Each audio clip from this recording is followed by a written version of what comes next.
শেখ হাসিনা দেশ ছেড়ে পালায় না, পালাতে জানে না। কয়েকদিন আগেই বলেছিলেন তিনি নিজেই, কিন্তু ইতিহাস বলছে ভিন্ন কথা।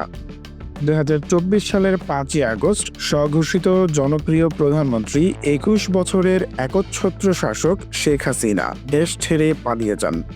দুপুর ২:৩০টার দিকে বাকশালের জন্মদাতা শেখ মুজিবুর রহমানের কন্যা তার ছোট বোন শেখ রেহানাকে নিয়ে দেশ ত্যাগ করেন, গন্তব্য ভারত। আর এই খবর জানতেন না আওয়ামী লীগের অনেক শীর্ষ নেতারাও, এমনটাই দাবি করছেন অনেক ঘনিষ্ঠ সূত্র। হতবাক ছিলেন দলীয় নেতাকর্মীরাও। অথচ মাত্র ৪ দিন আগেও রাজধানীর কৃষিবিদ ইনস্টিটিউশন মিলনায়তনে দাঁড়িয়ে শেখ হাসিনা বলেছিলেন, শেখ হাসিনা কখনো পালায় না, পালাতে জানে না।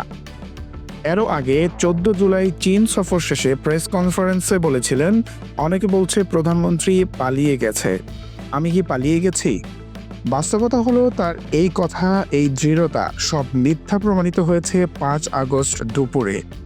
আগের দিনই বৈষম্য বিরোধী ছাত্র আন্দোলন মার্চ টু ঢাকা কর্মসূচি ঘোষণা দেয়।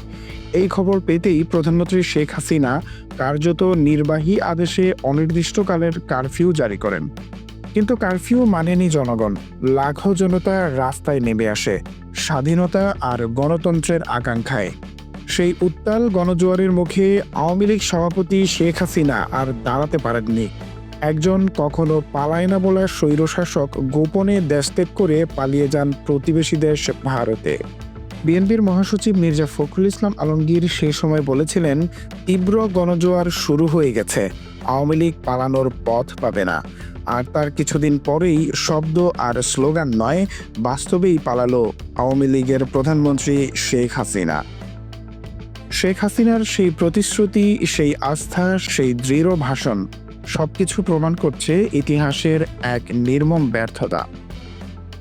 এক সময় যারা বলতো আমরা মাঠ ছাড়ি না, তাদের নেত্রী আজ গোপনে কারফিউ দিয়ে রাজপথ ফাঁকা করে বিমান ধরেন আর ফিরে তাকান না। গণতন্ত্রের নাম করে স্বৈরশাসনের পাহাড় গড়ে তোলা যে নেত্রী, তার পতনও হলো নিঃশব্দ, লজ্জার আর পালিয়ে বাঁচার মধ্য দিয়ে। এটাই কি ইতিহাসের প্রতিশোধ? আপনার মতামত জানাতে পারেন কমেন্টের মাধ্যমে। ধন্যবাদ।